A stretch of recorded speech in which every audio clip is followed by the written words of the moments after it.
پیام شیاری.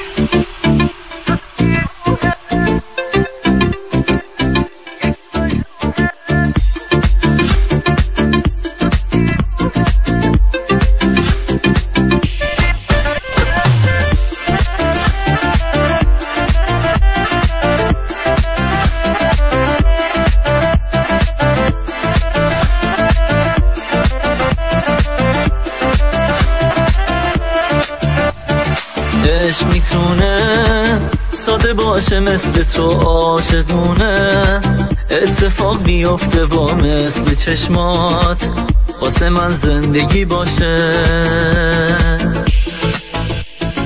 حس چشمات خودش که منو میبره تا ته عاشق شدن و از نگاهم همه حرفامو میخونه.